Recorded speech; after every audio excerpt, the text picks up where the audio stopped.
നമസ്കാരം. കേരള വാർത്ത ഓൺലൈനിലേക്ക് സ്വാഗതം. വാർത്തകളുമായി ഞാൻ രേവതി.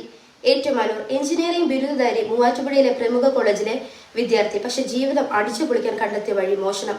അതിരപ്പുഴയിൽ മലഞ്ചരക്ക് വ്യാപാരിയെ കബളിപ്പിച്ച് 2.5 പൗണ്ട് സ്വർണ്ണമാല കവർന്ന കേസിലെ പ്രതിയുടെ ജീവിത കഥ കേട്ട പോലീസ് പോലും ഞെട്ടി. 21 വയസ്സിനിടെ 6 മോഷണ കേസുകളാണ് ആലപ്പുഴ പള്ളിപ്പാട് നടുവട്ടം ജീവൻ വില്ലയിൽ ജിൻസ് തോമസിന്റെ പേരിലുള്ളത്. എല്ലായിടത്തും കവർച്ചയ്ക്ക് ശേഷം വിദഗ്ധമായി രക്ഷപ്പെട്ടിരുന്ന ജിൻസിന്റെ തന്ത്രം ഏറ്റുമാനൂരിൽ പാളി.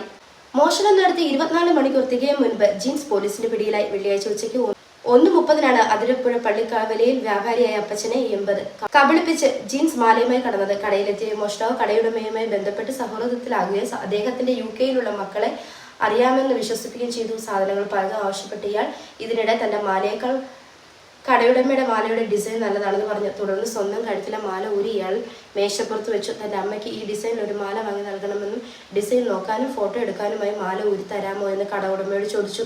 കടയുടമ മാല ഊരി മേശപ്പുറത്ത് വെച്ചു. ഇതിനെ 2 കൂടുകളിലാക്കാൻ മോഷ്ടാവ് ആവശ്യപ്പെട്ടു. മാലയുമായി ബൈക്കിൽ കയറി രക്ഷപ്പെടുകയായിരുന്നു അപ്പച്ചൻ. മോഷ്ടാവിന്റെ പിന്നാലെ ഓടിയെങ്കിലും ഇയാൾ രക്ഷപ്പെട്ടു.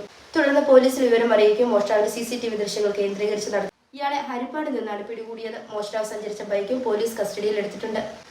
ബന്ധുവിന്റെയാണ് ബൈക്ക്. ആലപ്പുഴ ജില്ലയിലെ സമാനമായ കേസുകൾ പ്രതിയുടെ പേരിലുണ്ടെന്ന് പോലീസ് പറഞ്ഞു. പ്രായമായവരെയാണ് ഇയാൾ ലക്ഷ്യമിടുന്നത്. മോഷണത്തിലൂടെ ലഭിക്കുന്ന തുക ഉപയോഗിച്ച് അടിച്ചു പൊളിക്കുകയാണ് ഇയാളുടെ രീതി. മൂവാറ്റുപുഴയിൽ ടെക്നിക്കൽ വിഭാഗത്തിൽ ഹ്രസ്വകാല കോഴ്സ് പഠിക്കുന്ന ജിൻസ് ഇതുവഴി ഉള്ളതെന്ന് പോലീസ് പറഞ്ഞു. SI Akhil Dev, senior civil police officer Jomi, CPOമാരായ സാബു, VK അനീഷ് എന്നിവരടങ്ങുന്ന സംഘമാണ് പ്രതിയെ അറസ്റ്റ് ചെയ്തത്. കോടതിയിൽ ഹാജരാക്കി. കേരള വാർത്ത ഫേസ്ബുക്ക്, ഇൻസ്റ്റ, യൂട്യൂബ് എന്നിവ ഫോളോ ചെയ്ത് നിങ്ങളുടെ വിലയേറിയ അഭിപ്രായങ്ങളും നിർദ്ദേശങ്ങളും കമന്റ് ചെയ്യുക.